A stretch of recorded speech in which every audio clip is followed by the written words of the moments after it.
oba kasasiro wano olunalu tebijja kukoma wano ekyakasasiro koteya. Wetwogerera nga si birungi eri abakulu mu kitongole kya KCCA ba Elias Lukwago, ba Zahara Luyirika n'abalala bonna abakwasaganya emirimu mu kitongole kya KCCA. Jjukira ensonga za kasasiro oluvannyuma lwa Kiteezi okubeera nga yayimbulukuka bw'atyo n'atta abantu mu mwaka oguwedde, amawulire ago twagakuwa. Kakati ekitongole kino ekya KCCA kyakolaganira wamu n'ekitongole kya NEMA ne baba nga bafuna ettaka mu bitundu by'e Buyala ku luguudo oludda e Mityana. Kakati mu bitundu bino kigambibwa nti abantu bangi wetwogerera nga bali mu mbeera ya kubonaabona ne kasasiro eyatandika ogenda maaso n'okuba nga ayiibwayo. Abantu abasukka mu 17 olunaku olwaleero wenjogerera bamaze okuba nga bagenda mu kkooti okulaba nga baloopa ebitongole bino bibiri okubeera nga bibaliyirira. Nga bano bagamba nti ebizibu bye balabidde mu kasasiro ayiibwa mu bitundu by'e Buyala ebizibu bingi nnyo.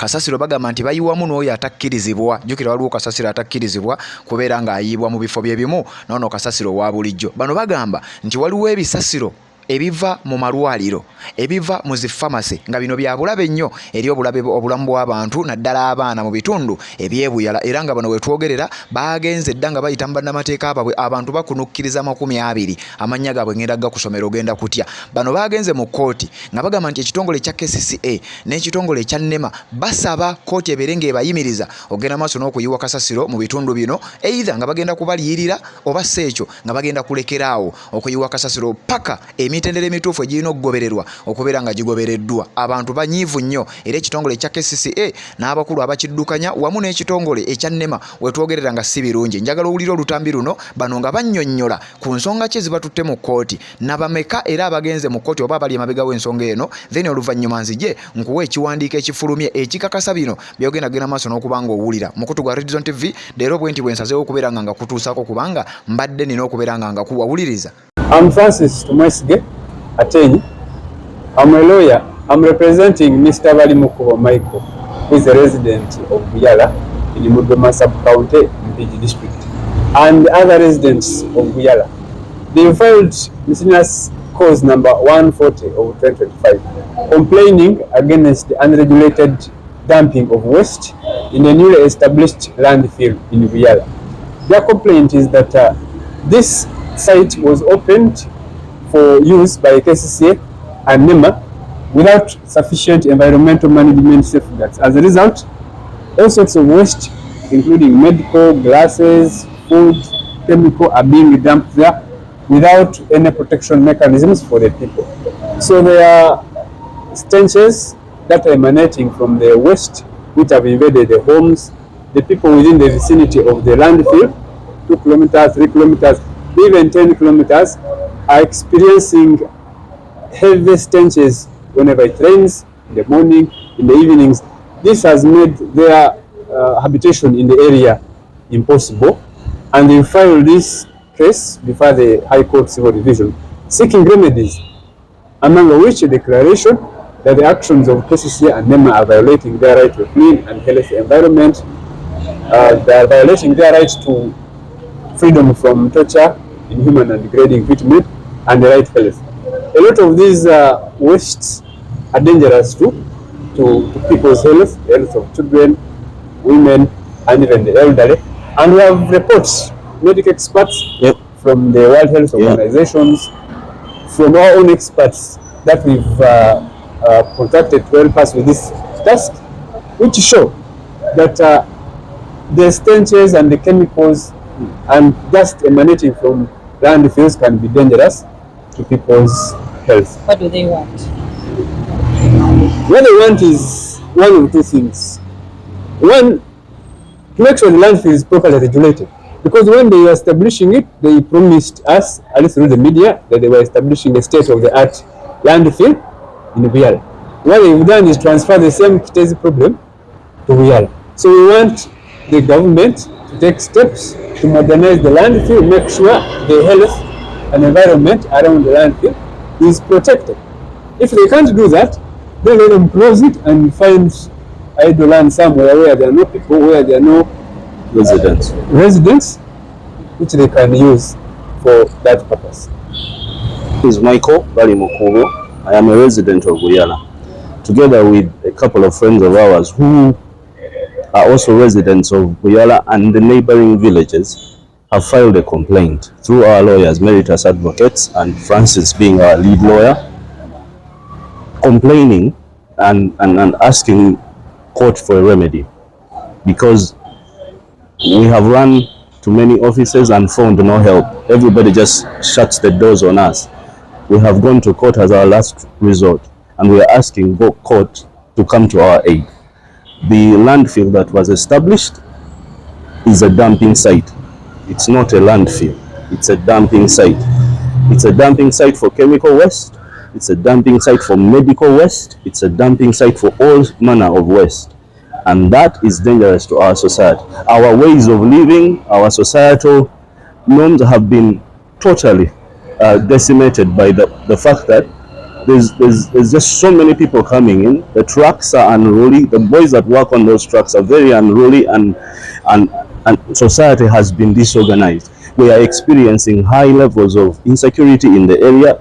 Up to date, we have complained. We have not even seen one police patrol in the village, but yet thefts and petty thefts and serious thefts are on the rise because of the increased number of people in our village that we do not know and we can't account for. We have made our complaints. Nobody has come up to help us. We are running to court to help us. Ebyo by'owulidde bye bimu ku bigambo ebyabannamateeka abarepresentings abantu bano abasukka mu 17 abawangalira ku byalo bya sayidi ze Buyala agwampuliriza embeera gyegenze okuba nga ate ebatabukako. Kakati bino byonna bize oluvannyuma lwa kasasiro eyayimbulukuka mu Kiteezi natta abantu omwaka oguwedde era gwazza tugoberera nkakasa bino bimanyi kubanga tuzzenga tubikuwa. Kakati wuliriza kigambibwa nti okuva ku lunaku kasasiro lo yayimbulukuka natta abantu mu bitundu by'Ekiteezi, abakulu mu kitongole kya KCCA bamaze ebbanga nga bagezaako okunoonya wa we bayinza okuba nga bayiwa kasasiro, era ngenda kulaga obutambi ojja kutya. Mu mwaka oguwedde gwennyini ng'embeera eno yakamala okuba nga egwawo, abakulu bano baalabwako nga batambula kitundu ku kitundu okulaba wa we bayinza okufuna ettaka babeere nga bayiwa kasasiro, ebitundu ebimu ne bagobwa. Baagenda mu bitundu eby'emukono, ekyalo ekimu abantu ne beekalakasa ne beegugunga ne babategeeza nti tetwagala na kubalabako, tetwagala kulaba kituuse mu Kiteezi kibeere nga kituuka mu bitundu byaffe wano. Era abantu mu kitundu ekyo ne baba nga baagoba abakungu abaali bavudde mu kitongole kya KCCA, bwe batyo ne batabakkiriza ku ttaka lya Mukono lyonna erisangibwa mu disitulikiti y'e Mukono okubeera nga baliyiwako kasasiro. Wuliriza. Kasasiro wano olunalu tulujja kukoma wano ekyakasasiro koteya nze kansala Aisha Nakalyowa ensonga yange tetwagala kasasiro mu mukono waffe jambisi tetwagala mu kasasiro Buganda ettaka bali tukutakati Buganda eyaffe tuka buli kimu ekibi ebaleete ebiwafu batwale wabwe malala tetwagala kasasiro atwale tuli bakoowu tulina amayinja gatutema ebigera ate kati twongeremu kasasiro tetukyazaala balutizibwatuka tetukyazaala balutizibwatuka ate kati batwongera kasasiro tetwagala kasasiro bamutwaleko ewalala tetwagala gavumenti weyayu.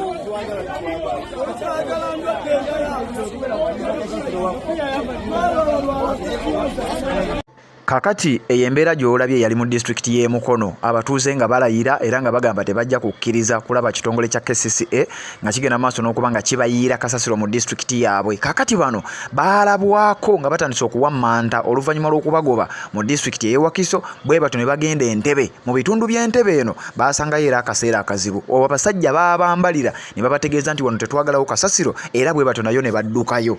Era nga ku mulundi guno baalabwako nga bakulembeddwamu Lord Mayor w'ekibuga Kampala Erias Lukwago ye yali abakulembedde nga abatutte mu bitundu eby'Entebbe okulaba wa we bayinza okuba nga bayiwa kasasiro, wabula baabagobayo. Kankulaga akatambi nga babannyonnyola then oluvannyuma nkulage kiki ekyavaayo. okola kutya nzikiriza okuyita Ssekyalo olaba ebyo byonna bisaaniiko wano njala nkubula ekintu kiri kimu. Ebyo byonna bwe bikuŋŋanyizibwa bibeera nga waliwo ekisozi bweki nga basenda bwe bati nga bigenda ku ekyo kijja kubeera nga n'olusalo tulukekerezaako emirembe gyalwo kale kwemera nga muleta mubiro bikweda bikola amakubo bintu bya kisiru era bya kizirwagwa njala mbabule ekintu kimu okay njala mbabule ekintu kimu emukola ekintu ngabola bawali eri wolengera bwewe ekiberaga kintu kirwe ekiti nga baleta ebintu ebyo ne babisindika bwe bati ekiberaga kigenda nga kisindika kusekyalo gundi agenda kujja bayinjini abagenda kujja nenga lwaki tebalina amagezi ako bajja kubala bo kabajje tulabe nti bagafuna mutwe bayinjini abagenda kujja bastadinge buli kimu tulabe mutwe priority tubalage ekintu ekino okukolebwa wano twawula ndi buli ayita engineer yasoma ebintu ebyekukiryalinga mu kitundu wano kakati banaye nolaba ebyekikeeze wabyaliko ekitundu njala nkubulya ekiri eki tubeere n'amagezi badde nsaba Lord Mayor akubuuzeeko tugende akubuuzeeko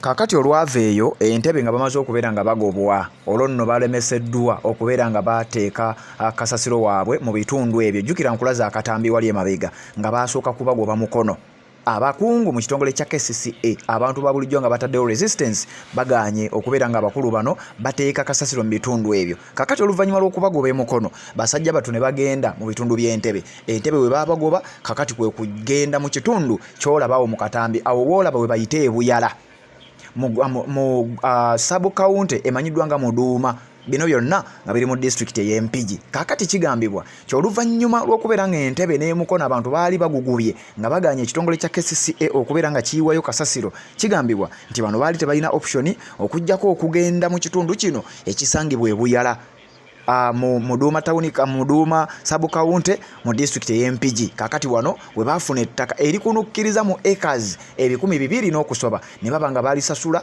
ne baba nga bwe batyo batandika enteekateeka ey'okulaba nga bayiwako kasasiro era nga ne wetwogerera kati kasasiro ayiibwa mu bitundu bino kakati kasasiro ono bo ekifo kye bagamba nti kigenda kubeera modern era bagenda kikulaakulanya ku mbeera ey'ekika ekyawaggulu kigambibwa nti abantu ba bulijjo bafeesinga embeera enzibu ennyo olwakasasiro ono ayiibwa mu kitundu kino ekimanyiddwa nga buyala kakati ngenda kukubuulira ogenda kutya abatuuze bagamba nti bo bakooye ekivundu bakooye embeera y'obunkenke kyokka nga kasasiro ono waliwo engeri y'okumulisayikolinga era nga proposal zonna abakulu mu kitongole kya KCCA babadde nga baziga omwami oyo gwolaba omusajja yali ava mu bitundu by'entebe yasaba ekitongole kya KCCA ne gavumenti bamukkirize akwatagane n'agamu ku makampani okuva ebweru w'eggwanga babeere nga bamukkiriza okukola kye bayita recycling era nga ye agamba nti kasasiro ono okusinga ogenda maaso n'okuba nga akuba abantu okusinga ogenda maaso n'okuba nga bamuyiwa mu bitundu ebyenjawulo okwonoona obutonde bw'ensi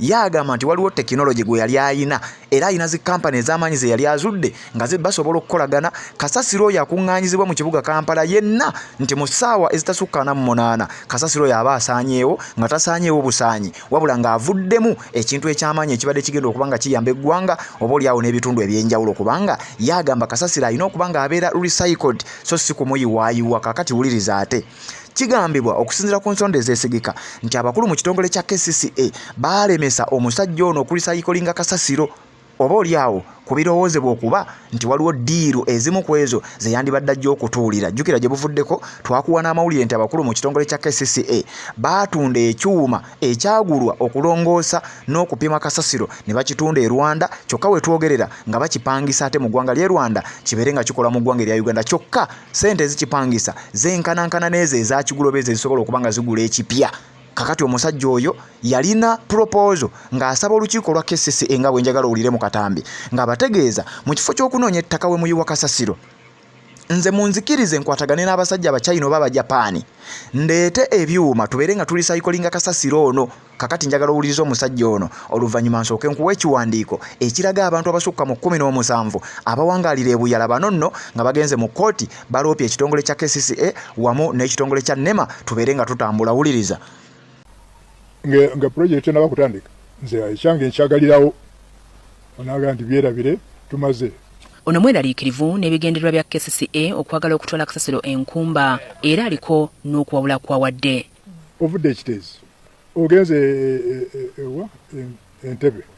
entebe oyeyo bw'onoova ogenze eddundu ogenze simanyi mukono simanyi wa oyiwa buyi myezi 6 myaka 3 nga same problem.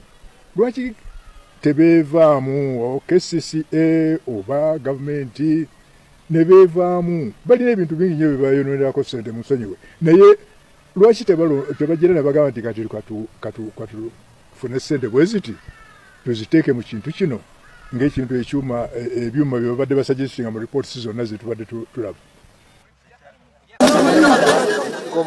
Enjega eyagwa ekiteezi ne gye buli eno ekyayogeza bangi obwama omuli n'okunenya ekitongole ki KCCA obutakola mulimu gwakyo. Dr. Collins Sentongo nga mukugu mu by'obutonde era yeebuzibwako kampuni n'ebitongole ebiwerako mu China, Canada n'amawanga amalala y'omu ku bamanyi abali balabudde KCCA ku kiteezi. Ono mutuuze w'e Kajansi mu disitulikiti y'e Wakiso.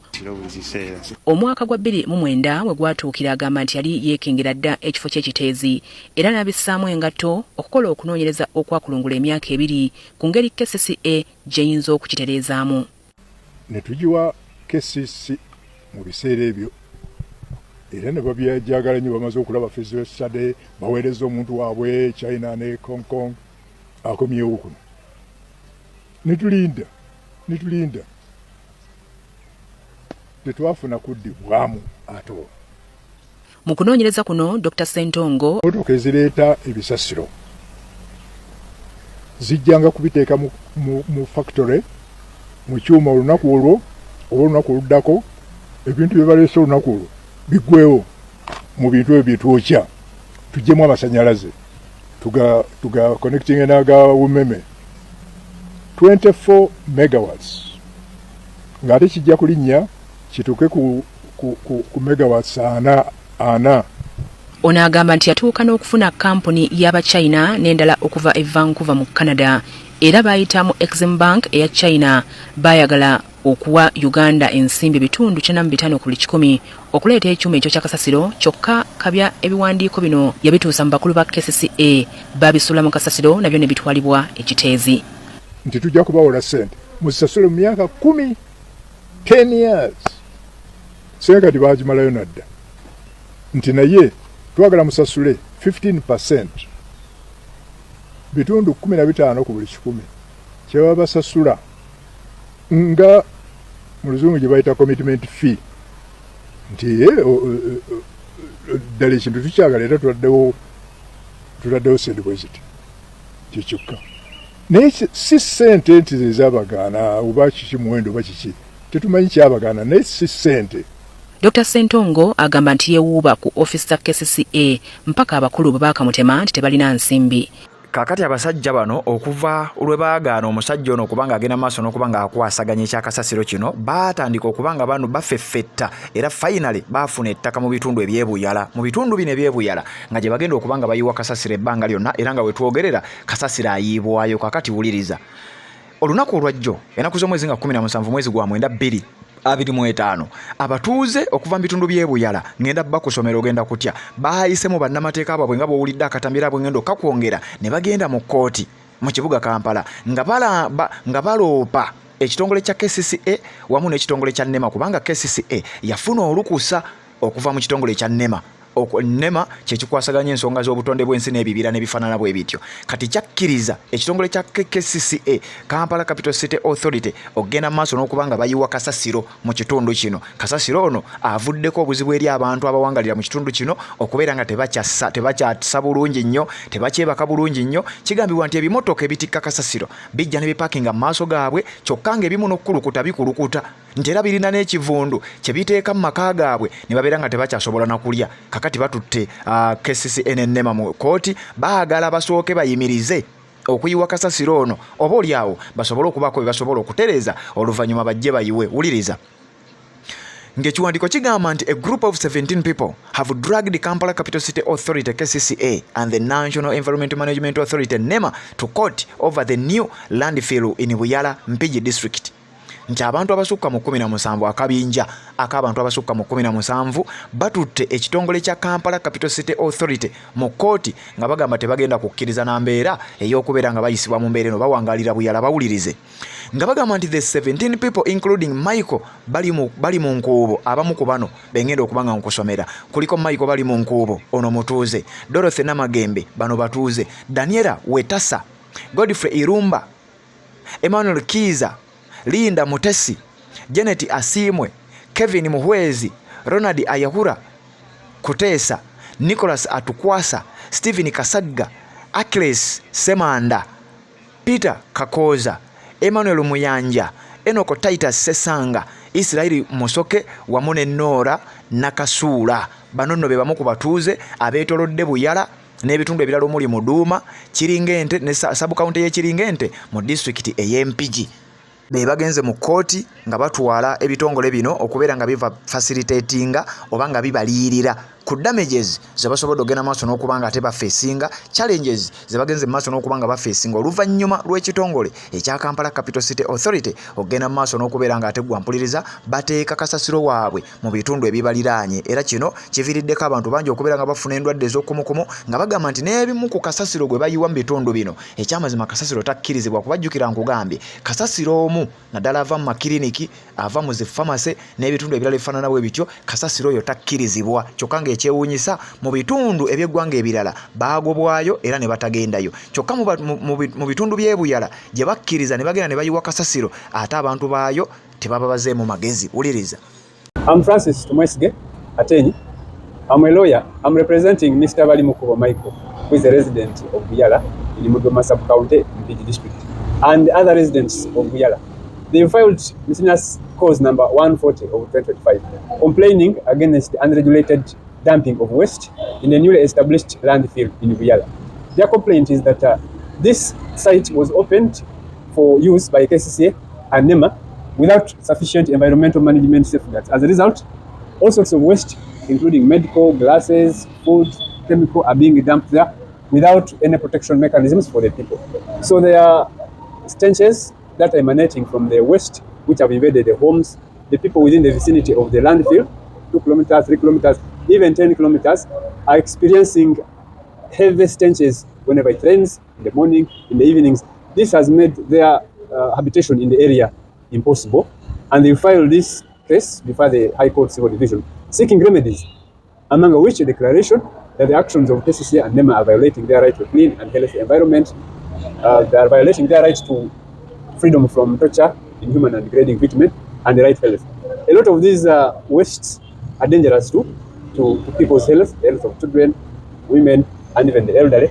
And we have reports, medical experts from the World Health Organizations, from our own experts that we've contracted to help us with this task, which show that the stenches and the chemicals and dust emanating from landfills can be dangerous to people's health. What do they want? What they want is one of two things. One, to make sure the landfill is properly regulated. Because when they were establishing it, they promised us, at least through the media, that they were establishing a state-of-the-art landfill in Buyala. What they've done is transfer the same Kitezi problem to Buyala. So we want the government to take steps to modernize the landfill, make sure the health and environment around the landfill is protected. If they can't do that, then let them close it and find idle land somewhere where there are no people, where there are no residents, which they can use for that purpose. Is Michael Balimukubo. I am a resident of Buyala, together with a couple of friends of ours who are also residents of Buyala and the neighboring villages, have filed a complaint through our lawyers, Meritus Advocates, and Francis being our lead lawyer, complaining and asking court for a remedy, because we have run to many offices and found no help. Everybody just shuts the doors on us. We have gone to court as our last resort, and we are asking court to come to our aid. The landfill that was established is a dumping site. It's not a landfill, it's a dumping site. It's a dumping site for chemical waste, it's a dumping site for medical waste, it's a dumping site for all manner of waste. And that is dangerous to our society. Our ways of living, our societal norms have been totally decimated by the fact that there's just so many people coming in. The trucks are unruly. The boys that work on those trucks are very unruly, and society has been disorganized. We are experiencing high levels of insecurity in the area. Up to date, we have complained. We have not even seen one police patrol in the village, but yet thefts and petty thefts and serious thefts are on the rise because of the increased number of people in our village that we do not know and we can't account for. We have made our complaints. Nobody has come up to help us. We are running to court to help us. Nga z'obufumbo olina omwami naye ng'akutawanya, olina omukyala ng'akutawanya, bajja ne bakwagalako ne bagenda. Gwe alina ebizibu mu byenfuna nga ssente zikuyita mu ngalo, w'oteeka ssente zifa bufi, b'owola tebazza. Gwe aloota ng'ogwa mu nnyanja, gwe alumizibwa omutwe nga guganja okuwona, naawe aloota ng'ebintu bikozesa ensonga z'obufumbo. Nina ekifo ku mugga awali amayinja we nnyambululirako ebisiraani, ekikwa, ekifiiriza, omudibo, obutaganja, obutaweebwa. Nzijanjaba abantu ab'enzikiriza zonna, nsiŋŋaanibwa njeru ku lw'ejjinja. Gwanjagala kuba ku nnamba yange eyo, naawe ali ewala ennyo yita ku WhatsApp.